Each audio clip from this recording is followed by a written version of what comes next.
Hello and welcome to episode 10 of series 3 of the Engaging Internal Comms podcast. This is the show for employee engagers and internal communicators who like to keep up to date with all that is new in our profession.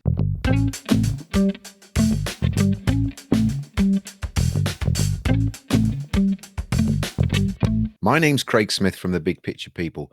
First of all, I'd just like to say thank you for all the feedback that we got regarding our last episode that went out a fortnight ago about talking about menopause and midlife. We got a lot of very positive feedback that this was a topic that is normally ignored and not covered adequately in communications or indeed in any aspect of our organizational life. And as we said in the episode itself, it was a LinkedIn Live event that we ran a few weeks ago that we repurposed as an interview on the podcast. And as I said, we got a lot of very positive feedback for that. So thank you. If you've not listened to that, go back to the previous show and you can have a listen to that great interview that I had with Karen Hobdy and Dave Algio, where we explored all of the issues related to midlife and in particular menopause.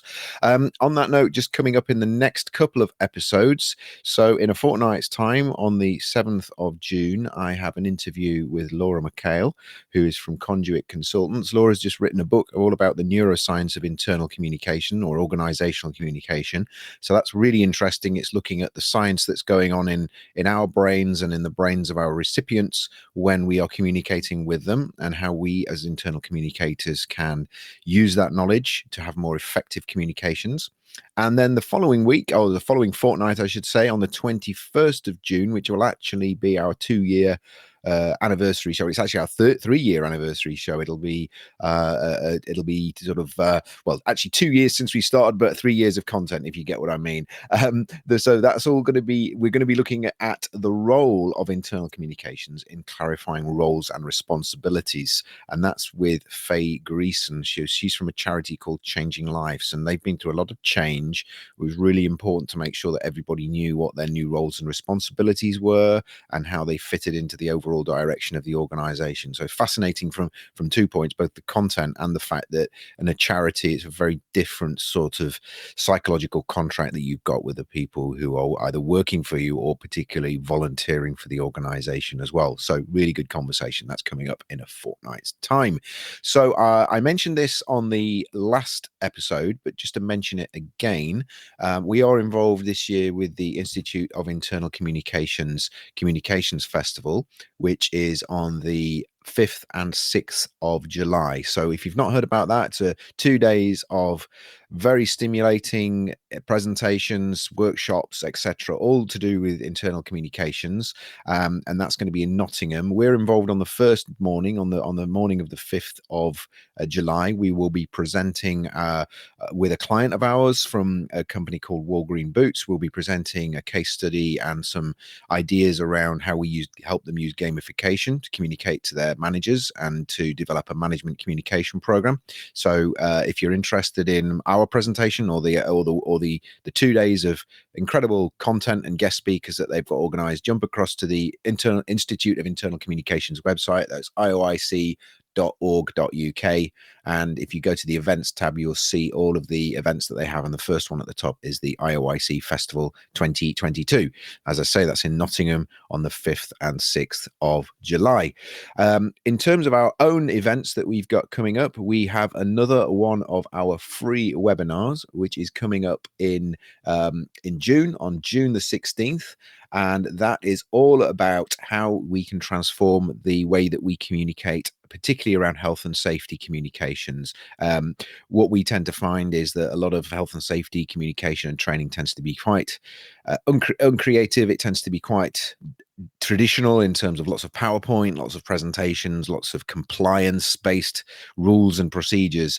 We've got some techniques that we've developed with our clients, which is all about how we can make that more interesting and more engaging, and how we can really build a culture of safety. And whilst this is focused on health and safety, the similar concepts, similar approaches can be used for a whole range of topics, whether that's well-being, whether that is whether it's other compliance-based issues that we need to communicate to our employees. So we'll be looking at how we can make particularly health and safety training and communication more interesting and more engaging, but also you'll be able to see how that applies to other topics as well. So if you're interested in that, it's on the 16th of June, and that's at 3:00 UK time.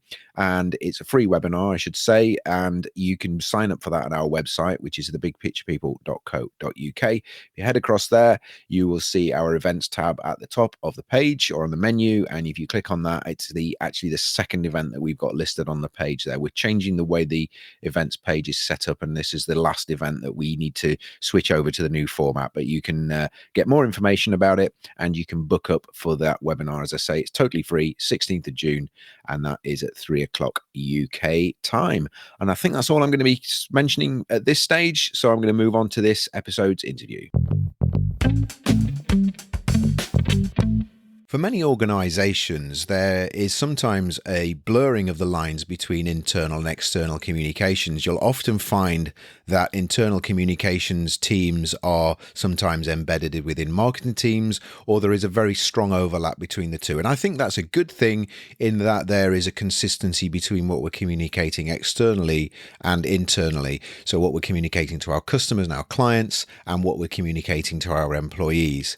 Now that brings into the idea of brand, which we've looked at a number of times, the idea between the internal brand of the organization and the external brand of the organization, and again how those two things are congruent or not with each other, and the issues that causes.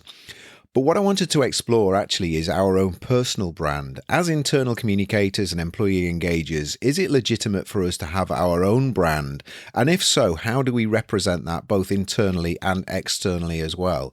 And should we be able to demonstrate that brand and our personality of our organization and our professional personality in a way that is in the public realm and also internally as well? So I wanted to look at the whole idea that as internal communicators, we have a brand, whether we like it or not, we have a brand, and how overt that brand is, it differs from different people within the profession. So what we're going to be looking at in today's interview is how do we build a brand as an internal communicator and as a professional internal communicator and employee engager, and how do we represent that brand? And to do that, I'm going to be talking to someone who, although they are working within an organization, has a really, really strong a really strong professional brand that I think is very worthy of recognition and also we can learn from as well. So that's what today's interview is all about, how we develop personal branding as internal communicators and employee engagers. My interviewee today is Sam Blezard. Sam is Employee Communication and Engagement Lead at leading luxury retailer Fortnum & Mason. With a wealth of experience gained from IC roles in organizations such as John Lewis, Dow Jones, Unilever, and Royal Mail, to name but a few, Sam describes himself as a communications leader and content creator focused on authentic human storytelling and the employee experience. He's a podcast creator and the host of the Comms from the Shed interview series, and we'll put a link to that in the show notes below. And he's also a freelance music writer on arts and culture, a contributor to a book on Prince, and the host of the How Can You Just Leave Me Standing podcast, which is also widely available, and we'll put links into that. So, Sam, how are you and where are you today, please? Oh, Craig, welcome. Thank you for having me. It's a real pleasure to be here. I was a bit kind of taken aback when I heard that intro being read out there, a bit overawed. But that was really nice. Thank you. I'm at my kitchen table today. It's a very warm and sunny day, and I've actually got the back door wide open, so there's a pleasant breeze flowing through right now. So that's where I am. Fantastic. And whereabouts in the world is that back door? Sorry. That's fine. That's fine. I should say. No, I'm in Southeast London. So Southeast London. Yeah. Yeah. No, the weather is definitely taking a turn for the better. And I'm my kind of office, and I like to leave the door open. It's not quite on the cusp of that yet because I'm a bit further north than you, but yeah, it's getting that way. So looking forward to that day when the door stays open when I walk into the office. So fantastic. So you describe yourself as a storyteller. So I'm going to give you the opportunity to demonstrate that. Sorry, no pressure there. To tell our listeners a little bit about the story of Fortnum & Mason and the fantastic history of Fortnum & Mason. So over to you, Sam. Yeah, no, thank you. I think I suppose the thing about storytelling and starting to describe myself as a storyteller, and I'm conscious I don't want it to sound sort of too conceited or pretentious, but I think the more I kind of thought about my recent experience and where I was channeling my energy is all around sort of stories. And the simplest way I think to describe this, Craig, is that I was chatting to some former colleagues about this recently. Mm. If you're somebody who believes in the kind of journalistic impulse, the kind of news gathering of stories, and if you are sort of fascinated by people and they spark your imagination, and you like kind of news when it's vital, when you first hear that story, I think that's kind of why I've started to sort of think about storytelling as, a vital component to what I do. I think as well, the thing about Fortnum and Mason is, and I've written about this repeatedly in the last few months online via platforms like LinkedIn and Instagram and others, but there are so many stories to tell. When you have a business like Fortnum and Mason, which is not only a British institution, it's known around the world. It's a very prestige brand that's known about in the Middle East, in the US, in China, in Japan, in parts of Europe. And it has a history that's over 300 years old, an association with the royal family. And I couldn't even begin to scratch the surface of the stories about Fortnum and Mason, either within its history or now, because it's actually a very multicultural business in terms of its employee base. Yeah. Over 60 different nationalities work there. And so the experiences that people bring to that business now are rich and varied. But, the very first story about Fortnum and Mason is about a royal candle that was recycled and sold in London in 1707 by William of Fortnum.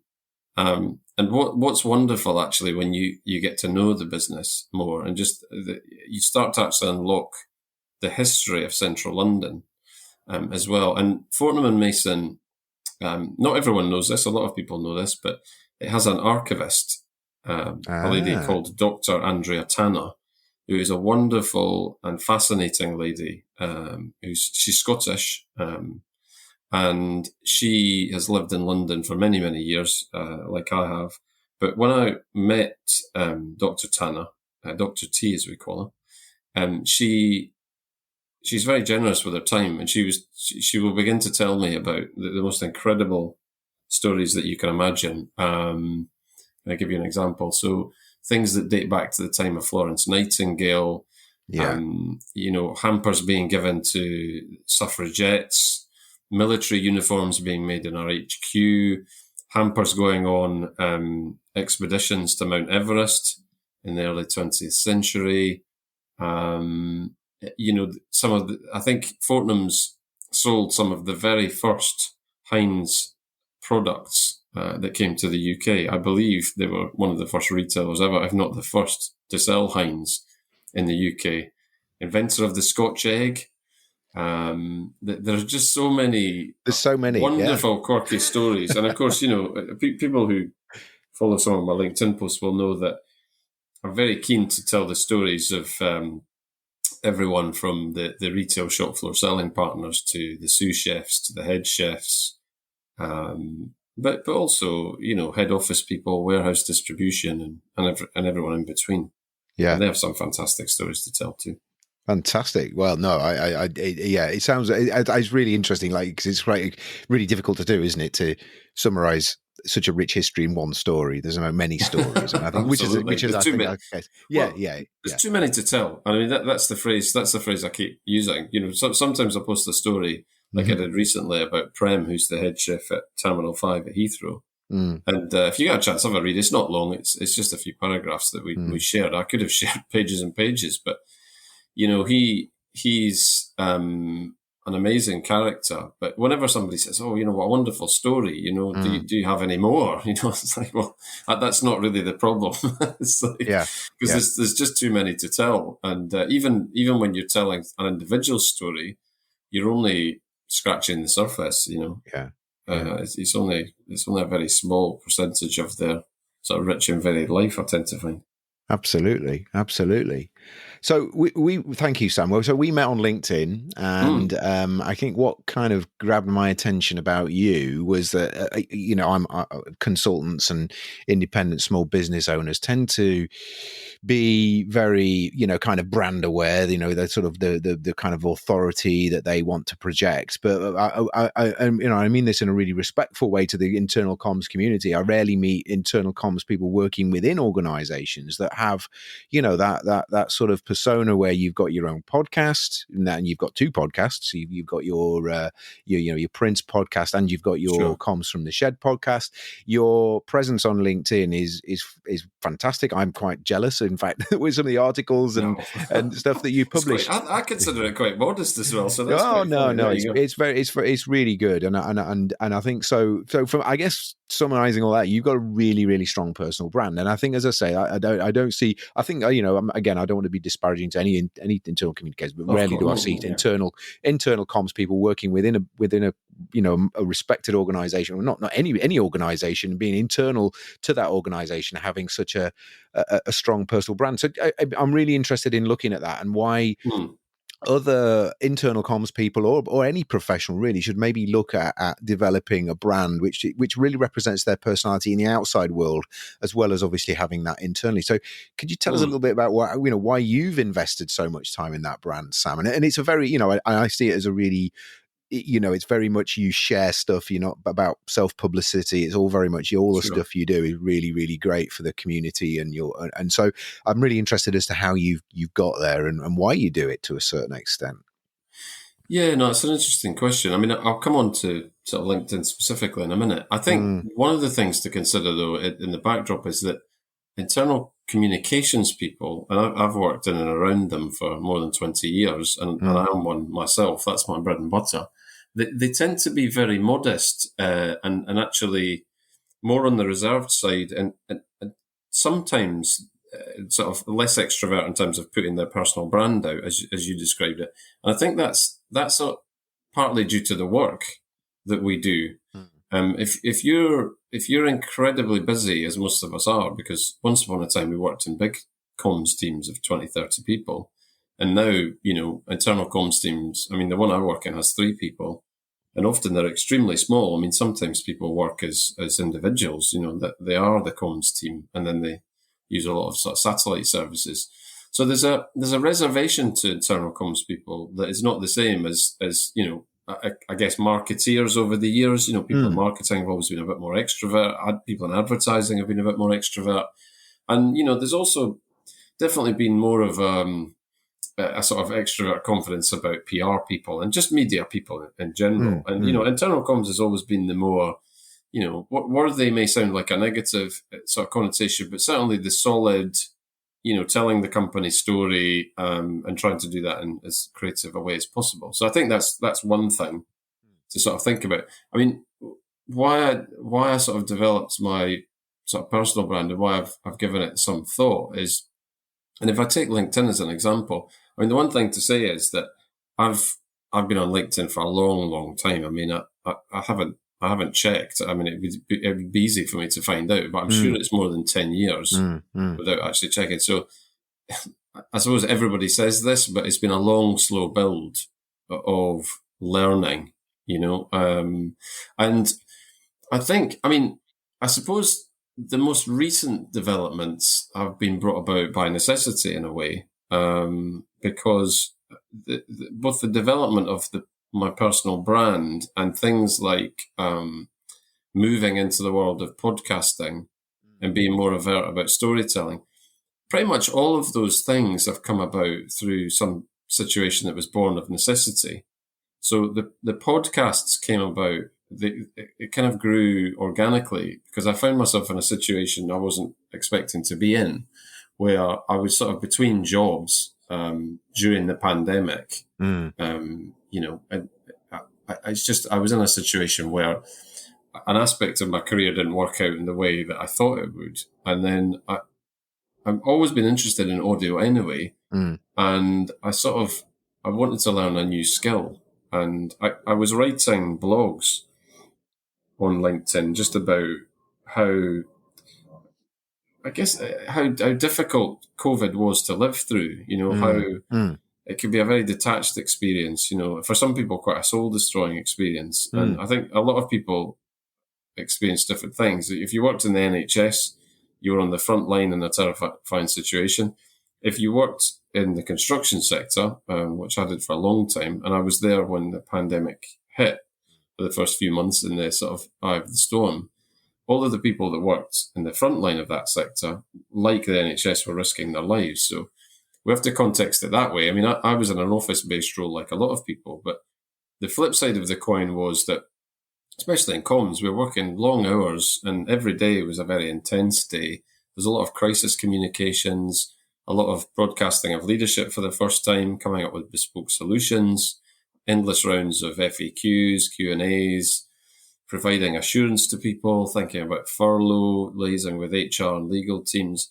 So there was an intensity to that never really let up. And when I sort of was looking for my kind of next role, but prior to joining Fortnum and Mason, I wanted to experiment and try different things. And, I wrote about things like that we talked about in the intro, actually, before you hit record there, about embracing local things, local people, local services, local shops, local experiences, just from a well-being point of view, but also things like screen fatigue and just some of the, unfortunately, the poor sort of behavioural practices that sprang up out of the early days of COVID, some of which actually haven't been rectified.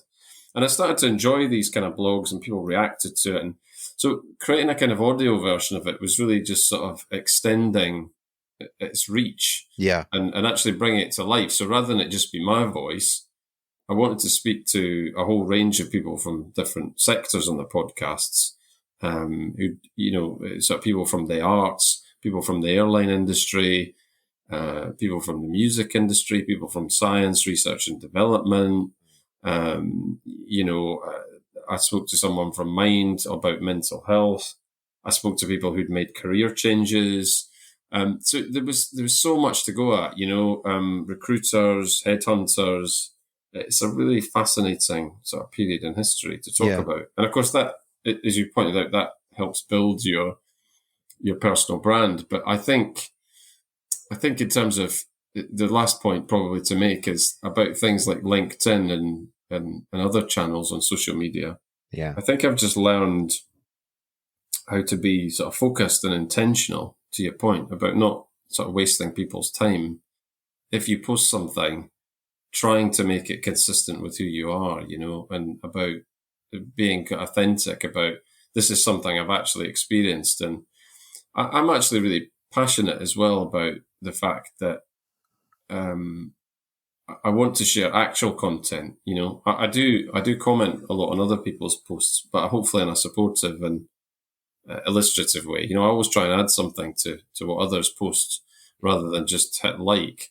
But I want to sort of feel comfortable, I suppose, in terms of my interactions with social media, that I am contributing meaningful content, something that people could pick up and read or listen to that is really worth their time on that platform. Yeah. Because it is kind of like an ecosystem.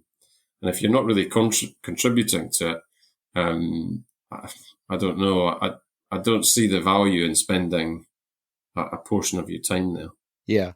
No, I think it's really good, because I think you're right. I think I sometimes, and again, I'll be careful what I say here, but I sometimes see people who I know are professional communicators in what they do, and less so are probably on LinkedIn. But sometimes you'll see them put stuff up there, and you think, actually, that kind of doesn't really, you've not really thought that through in terms of how it represents you. I think people are much more cautious on LinkedIn than they are on other platforms like Twitter, and particularly where it's more of a personal thing than it's a professional thing. I think you're right. I think people see a sort of certain amount of jeopardy in what they would perceive to be making a mistake. But of course, it's so easily editable, and posts can be deleted. Oh, people forget that sometimes. One point I didn't make, and I should make quickly as well, about personal sort of brand and stories is that I actually think internal communicators as a community, and they are getting better at this. I see a lot more of my peers on there now, but they need to make more of a leap where LinkedIn's concerned. And I would extend that to HR people as well, the HR community. And the reason for that is that I think people are coming quite late to this one, but to build an employer brand. So if you work for an organization, but you're not an ambassador for that organization on a platform like LinkedIn, you're not helping. You're not helping to shine a light on what that company does. You're not saying, look, there are people here that look like you, that sound like you, that are like you in our business. And you're kind of subliminally saying, this is why you should come and work with us, because we are a good community of people who work for a really fascinating brand or a great company. And I think the issue is if you're not representing your company, people are going to say, well, where's the comms team or the HR team or that work for that firm? Why is it so kind of quiet? You're almost notable by your absence. Yeah. And so that's a conversation I'm sort of having quite a lot with people I know. Just give it a go and sort of, try not to worry too much, try not to be so self-conscious, because people are very interested in what other people have to say. And their perspective. But I think it is a bit of a struggle sometimes for some people. Yeah, I agree. And I think, I think what you talked about there in your story, you said that you'd kind of started a lot of this stuff, or particularly your podcast and your content creation had started really while you were maybe in transitioning or looking to transition between roles, but you've carried that on. And I think, again, I think there's, and I wanted to talk to you about this in terms of, some of the challenges and issues that building a personal brand, because I think sometimes it can be, I'm not frowned upon, but people can look and say, okay, well, you're very into yourself, but are you into the company? And I think I think that's wrong. And don't get me wrong, I'm not justifying that, but I'm just saying that I think sometimes I mean, how can if we're kind of advocating to say to an internal communicator, or again, it doesn't honestly preserve only internal communicators, but this is the kind of our audiences. If I want to create that sort of that brand reputation for myself, which is going to be congruent with what the organization is. I'm not going to kind of go off on some big rant and kind of in any way be defamatory to the organization, but I'm going to do it in a way that builds my personal brand alongside the corporate brand. Is there anything there from you? Have you had anybody sort of say, "Oh, you're very and again, you don't have to be." From a Mason perspective, but happy to talk about it. Yeah, no, I think it's again a point to make up front is that part of this is born from necessity. So we have an interesting and every organization you work for has an interesting mix of channels. There's no in organizations that I've worked for over sort of 20 years, there's no uniformity to the channels mix that they have. It's not like you go into a company and they've got the perfect up-to-date kind of 9 to 10 core channel mix of, modern intranet, mobile apps and tools, e-news, face-to-face events, Teams, Zoom, latest versions, fantastic digital displays. You get the point, right? Yeah. There's a varied mix of that. So, I would slightly challenged behind the scenes at Fortnum & Mason in terms of things like the intranet, because there is one, but it's difficult to use it as a communication tool, just not least because we've got lots of different communities that do very different roles, who work very different shift patterns and have very different sort of setups, in terms of which email address they use and servers. And I can't, there's no point in going into that. But the fact of the matter is that I actually chose consciously, I think, early on, my time at Fortnum's, to use LinkedIn to some extent, almost like a proxy intranet. Yeah. Because I could see there were hundreds of Fortnum's people on there that were very sort of active. And of course, you can display stories in a very visual, succinct way. So I think that's one thing. I think, but to the main point and the main body of your question, which is about this thing about how overt can you be before it's kind of like, oh, this is all about sort of me. I'm out there. I'm in the shop window, and the lights are shining on me. What I would say to people in internal comms who are thinking of building their brand is that you have to look at all the people, and I feel the majority of people are incredibly well intentioned. And actually, I take great inspiration from people who've become brands in their own right and who've, moved into consultancy a bit like yourself, so the Rachel Millers of this world from all things I see, and Advita Patel, Comms Rebel, and she's doing some great stuff. And, as comms people, we've had to sort of learn to be a bit more confident and a bit less sort of shy and put ourselves out there. But I think, the main point, though, is that do you or do you not have people in your company that say to you, oh, I love the fact that you posted that story. So what my experience has been, and it will be unique to everybody, but without it being an overt conversation, I've been given permission, I think, in a quiet way, to tell the story of Fortnum's and the stories of Fortnum's. Yeah. Maybe in a modern kind of way, in its simplest form. Yeah. So I have a very supportive group of people around me. And, I suppose it's not spoken about in such direct terms, but I've never had a tap on the shoulder where someone said, listen, that latest post, it did it overstepped the mark a bit. I'm not sure, I'm not sure if that's right for us. But no one's ever said that. I mean, most of the time, almost all of the time, someone will say, oh, I loved the post about Chef Gerson or Prem or, but they'll name people. Yeah. Or they'll say, it's really great to see these stories come to life.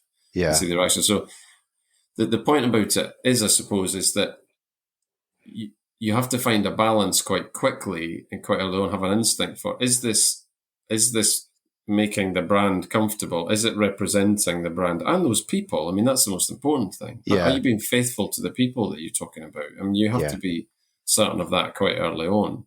Yeah. And so I guess in terms of it building your own brand, I think if you're providing great content on these platforms and you're genuinely contributing to the ecosystem, it will just naturally build your own brand. Yeah. I think to me though, I think where you have to be careful is, I think it's the posts that kind of say, I was once kind of in this position. I've attempted to do all these different things, and now it's almost like you proclaim yourself a success. Yeah. And you say, I've done this, I've done this, I've done this, I've done this, I've amazed myself. I think if you do too much of that, it's kind of like, well, shouldn't you allow other people to bestow success upon you? And I think again, this is just my personal opinion, Craig. So, and everyone's entitled to theirs. Yeah. Don't take this as definitive. This is just more my take on it. I think to me, although it may look as if I'm quite overt and out there, I'm actually very careful in terms of what I talk about in personal terms. So, and if you attended I'm sure if you attended a masterclass on LinkedIn, and I do tune into people who are, who may be considered, gurus on the platform, or people who've built up massive followings. I have tuned into a lot of the top tips they've given in the past occasionally. And a lot of them will say, look, just post continual content about your personal life, lay yourself bare, talk about, the things that make you very human. And to be perfectly honest, I'm not actually that comfortable doing that. No. Although that may be surprising to people that are listening. They may feel that I share a lot of myself, but I don't really, because that's the edge of discomfort for me. You will get people on there who will literally share every single thing about themselves, and they make the posts very personal and not particularly corporate. I prefer to very occasionally go there, but I would much rather it be about my professional skill or my specialism, or people come to listen to my stories. And so if I drift too far away from telling stories, and that's what I say I'm about, then it's going to make me seem absolutely inauthentic. Yeah. I mean, absolutely. I think I agree. I find those sort of even well-intended posts about what people are, all the good things that people are doing, and look at me, I find them quite a kind of turn off, particularly on LinkedIn, and I don't think I think I've seen lots of comments about And I think that, this is a personal thing about, is this really stuff you should be sharing on LinkedIn? Is it, if I want to see this sort of stuff, I'll go on Facebook or whatever. I think that's a bit unfair in some cases. Yeah, But, I don't think there are any rules. So no, I don't. I'm not necessarily, I'm not down on those people or negative about it. It's just that I look at them and I think, well, if I did that, it would be incredibly uncomfortable for me. But I think a lot of people know that there's a playbook where you post a certain number of times a week and you do it to a formula and you talk about your personal life and it grows your following exponentially. It's good. LinkedIn's algorithm is always based around how many people have kind of commented on stuff. And if you can create something that, it's kind of, it can be done controversially as well. Well, that's the problem. Yeah, exactly. And actually people who I really admire on the platform have basically told me privately that if you just create something that will generate a reaction, for example, whether it's positive or negative, you can generate incredible engagement. You can get yourself, I just think, to some extent, I think to your point, I mean, imagine how quickly you could damage your personal brand on that basis. So I just sort of think, just be really comfortable. And, I think everybody's had a moment where they've thought about posting something that, maybe is sort of strayed not way out of their comfort zone, but maybe it's just not necessarily consistent with who they are. Yeah. I mean, I've certainly drafted posts in the past and I've been on the verge of committing it and just thought, this is not. Yeah. This is not consistent with what I'm digital trying to do. tongue biting, I guess. Yeah. Yeah, exactly. That's a really good way of describing it. Yeah. Perfect. No, I definitely, I agree. And I think, I think anything that it's that fine line, isn't it? Between that sort of, any views expressed on my own and don't represent X company, it's kind of, if you can avoid having to do that and you can express yourself authentically. And I guess that's the acid test of whether you work for the right organization as well, isn't it? Absolutely. And I think that's the great thing about podcasting, because I mean, you can get into such deep and rich conversations. I mean, my most recent sort of podcast conversation was with a lady called Catherine Barnard or Kat Barnard. I saw that advertised. Yeah, it looked like a really interesting conversation. It's absolutely fascinating. And we talked for a long time. I had to edit most of the conversation out. I mean, there was just so much good stuff, but it was all about future trends and, where kind of workplace life is going. But I think the wonderful thing about that is, whether it's Instagram where you're limited pretty much to visuals, or it's LinkedIn where people's attention span's probably a few paragraphs. On a podcast, as you can really get under the skin of things in a really considered way, and in a way that people will have the patience to listen to. I mean, I think it's funny enough, I think it's a much underused medium in corporate life. I totally agree. I've never understood why it hasn't taken off. We've done a number of episodes actually around, the value of audio and how do you create an internal podcast. And I know it's kind of like fulfilling in that I love podcasts and therefore I would advocate them, wouldn't I? But it is, I think it is an underutilized medium these days, and I think it has its limitations, but I think it's massively still to be fully realized in terms of potential. Definitely. Certainly in the corporate world, I would say. Definitely. I mean, for people who, it's the only medium really where you can multitask and still be consuming content. The video doesn't work like that. Reading doesn't work like that. You can do it. You can access. You can get into people's heads outside of work, while they're running at the gym, whatever, and then obviously there's an element of permission to do that. But exactly. It's a great. I think it was for exactly that reason that you've just highlighted, that people out running, going out for a walk, grabbing a coffee, walking the dog, just that lovely sort of time where you're refreshing and you're checking back in with yourself, you're relaxing your mind. I mean, that became so prevalent in COVID. I think I'd always thought about doing something like a podcast, but I thought to myself, this is the time to do it, because I think this is the time.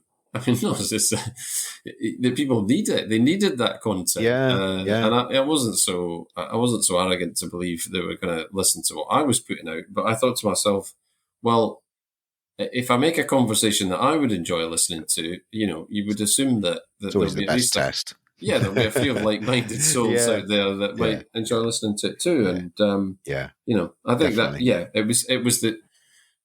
It really was whether or not podcasts had peaked or not. It was the second wave or the second coming of the podcast, I felt. Yeah, The yeah. pandemic.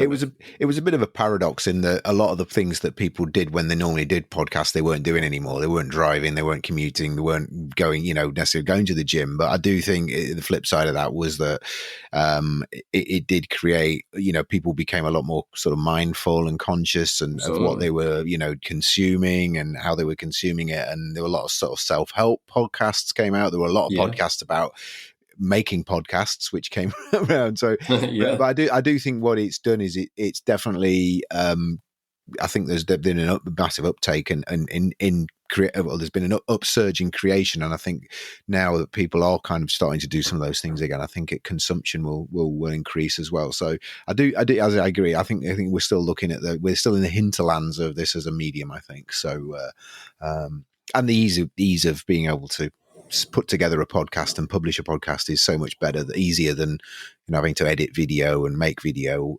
It's definitely a frictionless platform to. It is, but you and I should be honest about this with the listeners to your show, though, in that I don't think. Also, the flip side of that coin, I don't think people have got any idea of the amount of work that goes into a podcast. I think if it's done well, because I'm a bit of a one-man band, and I know that a lot of my peers and I'm not sure how you do it in E10, but a lot of the people I know who make great podcasts that I respect, they have teams of 3 or 4 people working on them, and people don't appreciate actually that there's a lot that goes into the E10 process. You have to do it for the love of it and not Yes, and if you do it well, that's the thing, because anybody can press record and then just put a raw unedited file up there, but to actually edit it into an interesting conversation actually is a bit of the skill. I think, anyway, as well. Anyway, I want to kind of bring things, kind of sort of wrap things up a little bit. We've talked about a lot of areas, sure. and I want to talk about the, just basically if we're, you're someone who's done this and has built, has done a really good job of building that personal brand. If I'm an IC professional and listen to things, I'm thinking, not really sure whether that's the right thing for me, but I want to kind of, maybe dip my toe in the water. Yeah. They may not feel like going all in and going for a podcast, kind of creating a own podcast and all of the work that goes in with that. But what are some easy kind of relatively low hanging fruit when it comes to starting to build that sort of personal brand that again, we're not talking about being self-publicizing and being bragging and being sort of mega focused on me, but how can I start to do that in a way that builds my professional credibility? Yeah, I think that's a really good question. I think if you look at platforms that have a connection with your professional life and corporate life, that's a good place to start. So if there's an element of your communication, so whether it's internal or external, and by the way, the thing we should sort of context this question with is that internal communications and external communications have been bleeding together for quite some time, 5 to 10 years at least. And it's a bit like the merging between personal and work life, and how that's just become this homogenous thing now where you can't tell where one starts and stops and the other one starts and finishes. So that's one thing. I think there's no point actually full stop and just thinking, I'm in an internal comms bubble and external comms is for other people. So take the personal brand out of it. But of course, inevitably, when we all exist in these different spheres, you may have something like a Microsoft Yammer or a Slack internally, and I would sort of say the first principle or the first step is actually how comfortable are you on your internal sort of platforms? Yeah. How comfortable are you talking to people? And on the external platforms, I would just sort of say, find people that you like, read the stuff that they do, think about how comfortable you would be just replying. Initially it's just about sort of liking things, replying to things. I mentioned earlier on in the conversation that I wrote a series of blogs to test the water, Yeah. And the good thing about that as well is that you can spend as much time as you like. You could spend a few hours on it, you could spend days, you could spend weeks. And, they are, most people who do publish blogs, they don't publish them often.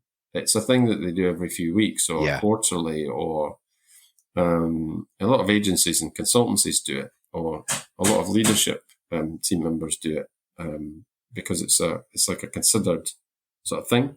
And so I think that's one route in. And, you can sense check that content. Yeah. And you can think about what the reaction to it is. And it's also, it's not overtly out there in the way that a post is, or a reply to a post is, or something that would be, jumping on a thing that's very topical or trending. Because actually, a lot of people who build brands fast and quickly and that grow exponentially, they're just hopping on trends all the time. Yeah. And it could be and things that are actually much loved, that are in the corporate calendar, as well. So it could be something like,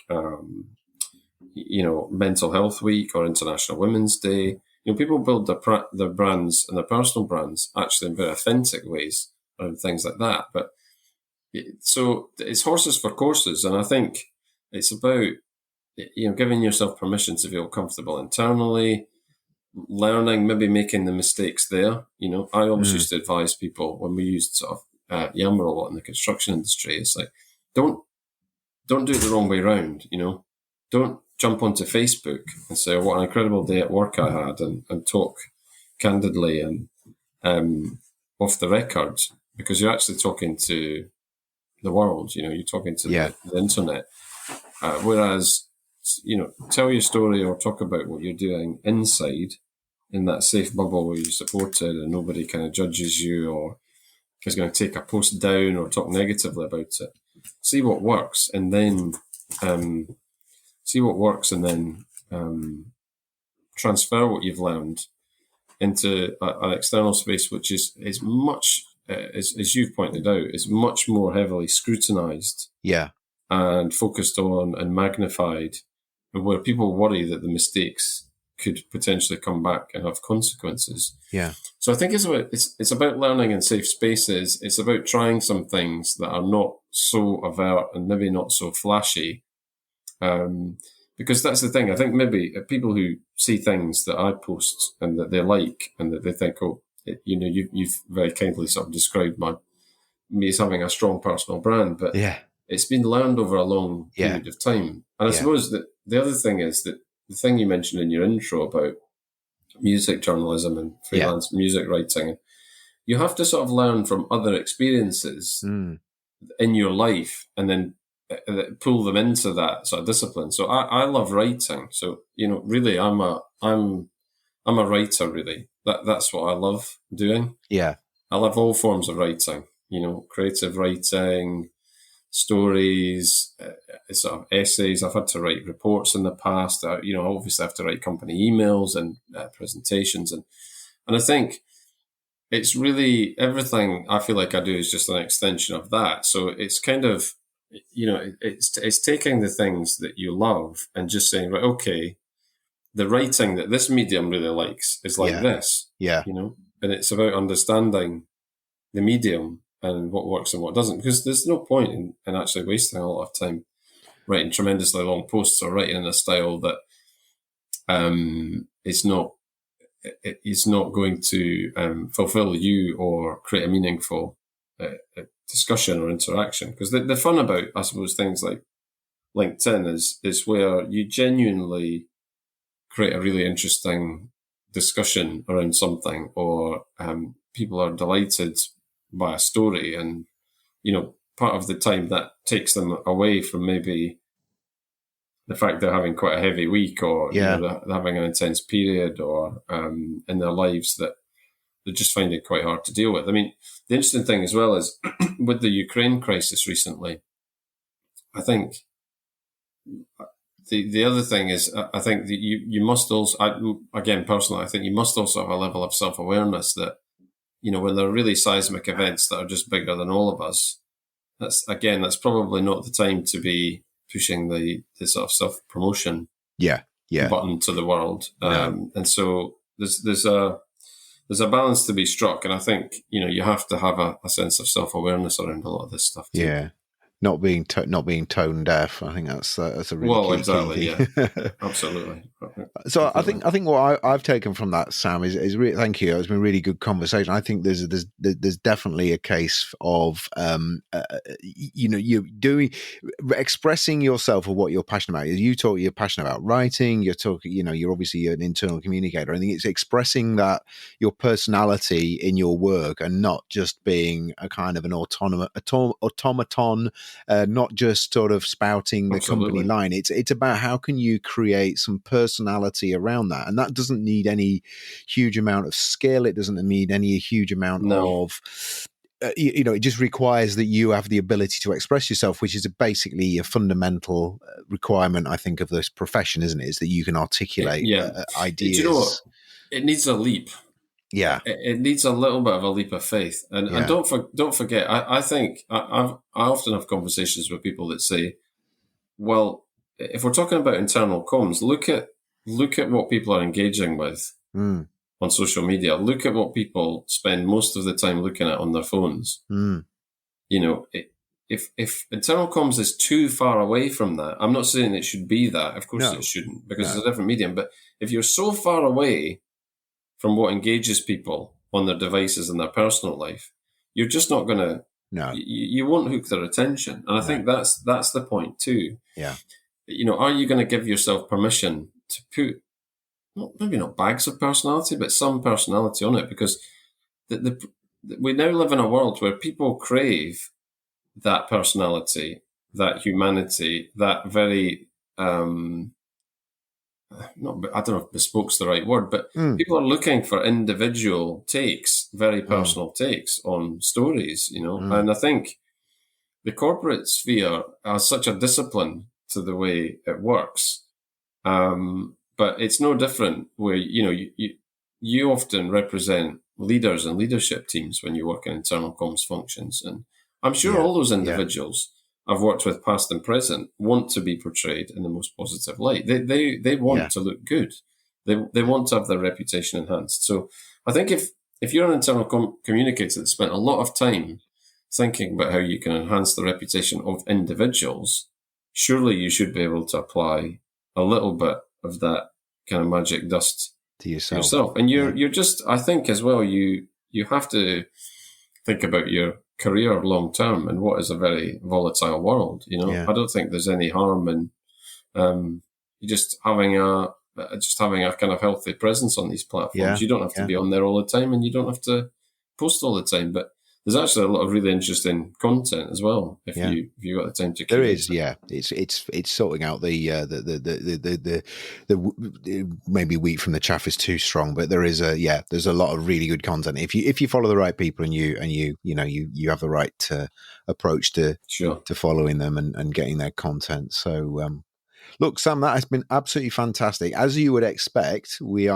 going to put Thanks, Craig. a list of links in the show notes to all of this amazing content that you've got. So I'm going to put a link to your LinkedIn profile where people I definitely recommend. Well, obviously, with your permission, if you're Of happy for course, them to yeah, of follow course. you Absolutely. or to connect with you, then to have a look at some of the stuff you've done there. Obviously, the Comms from the Shed podcast. I'll put a link to that in Apple Podcasts so people can have a listen to that, because I think again our audience will find that really interesting. And I know you've got some, like you mentioned about one of your interviews there that you just recorded. I know you always have some really thought provoking, and again they are absolutely profession centric rather than just just No, for. absolutely. And then obviously if you've got any, well, even if you're not a Prince fan, you should be, and I'll put a link into you. How could you? I want to sing that line, but I'm not going to because I can't sing. How could you leave me standing?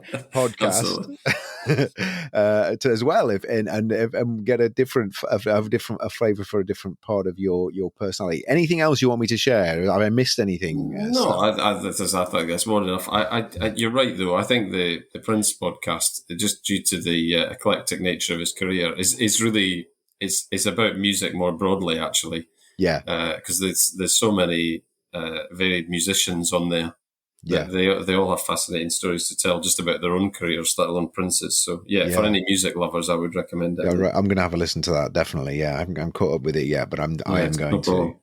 Well, look, Sam, that's been absolutely fantastic. Thank you so much. I'll let you get back to your sunny garden. I don't know if you're going to venture outside or If you're going to only. stay sat in the office with the door open. But have a fantastic rest of the day. And thank you so much for your sharing your insights. I've really enjoyed that conversation, Sam. Thank you. Thanks, Craig. You too. And it was really interesting to get under the skin of it. It was really, really good fun. Thank you very much. Thank you. We hope you've enjoyed this episode of the Engaging Internal Comms podcast.